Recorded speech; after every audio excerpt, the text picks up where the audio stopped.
जजेस हैं उसका पैनल जो है वो सुप्रीम कोर्ट ने बना दिया है। देखिए, जंतर मंतर पे जो प्रदर्शन हुआ युवा स्टूडेंट्स जैन जी अल्फा जैन इन सबका, और उसमें माननीय सुप्रीम कोर्ट का पहले भी आदेश आया और माननीय सुप्रीम कोर्ट के आदेश को कंप्लायंस करते हुए जो जांच चल रही थी, और आज माननीय सुप्रीम कोर्ट ने जो एक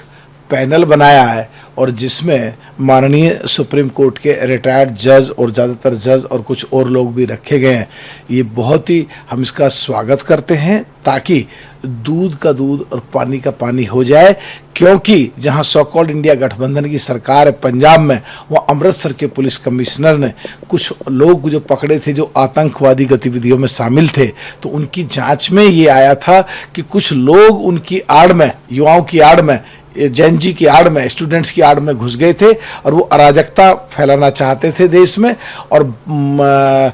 श्रीलंका, नेपाल और बांग्लादेश की तरह अराजकता फैलाना चाहते थे। तो माननीय सुप्रीम कोर्ट के आदेशों के अनुसार और माननीय सुप्रीम कोर्ट के द्वारा डिप्यूट की गई पैनल में बिल्कुल जांच में सब चीज़ें सामने आ जाएंगी, क्या था या क्या नहीं था।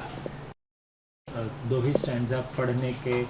निर्देश के कांग्रेस पार्टी के निर्देश को एंटी नेशनल करार दिया है, देशद्रोह करार दिया है, कैसे देखते हैं? देखिए, अगर 1937 में कांग्रेस पार्टी की अपक्ष बॉडी कांग्रेस वर्किंग कमेटी में दो स्टैंजा को लेकर के बात होती है और दो ही स्टैंजा पढ़ाए जाते हैं या बजवाए जाते हैं, तो ऐसी स्थिति में अगर 11 अगस्त 2026 को देश का कानून बन जाता है इस संविधान के अनुसार कि 6 छंद गाए जाएंगे और उसमें देश के कोई भी लोग, कोई भी संस्था, कोई भी पार्टी अड़ती है कि हम नहीं गाएंगे 6, 2 ही गाएंगे, तो कहीं ना कहीं संविधान की खिलाफत है, कहीं ना कहीं देश के नियम और कानून को ना मानना है, और जिसमें 3 साल तक की सजा का प्रोविजन है। अगर इस तरह ये अड़ते हैं तो इससे एक चीज साफ होता है, ये हाथ में जो संविधान की कॉपी लेके घूमते हैं, असलियत में संविधान को ये मानते नहीं है, अगर ये ऐसा कह रहे हैं तो। सर, मलिक से राम मंदिर में चोरी हुई, उसी प्रकार से पीएम केयर फंड का हिसाब भी प्रधानमंत्री को देना चाहिए, उसमें भी चोरी हुई। देखिए, कोई कुछ भी बोल दे, पीएम केयर फंड का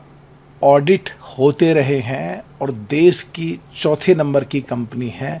शार्क, और सुनील गुप्ता उसके ऑनर हैं, वो उसके ऑडिटर रहे हैं। पहले पूरा उनकी वेबसाइट पे जाके चेक कर लें और पूरी स्टडी के साथ आरोप उनको लगाने चाहिए, नहीं तो झूठे आरोप लगाएंगे तो देश के लोग सब देख रहे हैं और कानून को भी समझना पड़ेगा। सर,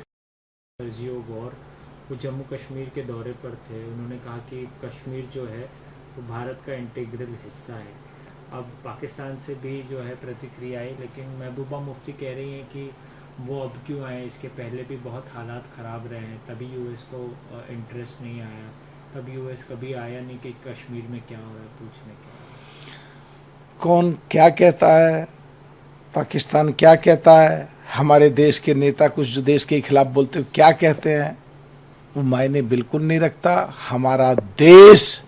एक है, कश्मीर उसका बहुत महत्वपूर्ण हिस्सा है, और पिछले दिनों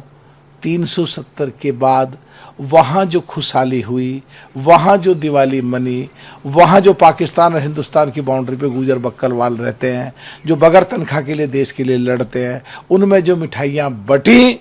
वो पूरे संसार में सबके सामने है, और कुछ लोगों पे, कुछ देशों पे शायद ये झेल नहीं रहा, इसलिए पाकिस्तान या और कुछ लोग ऐसा बोलते रहते हैं जो हमारे देश के खिलाफ बात जाए। Thank you. वीके न्यूज, राष्ट्र के नाम।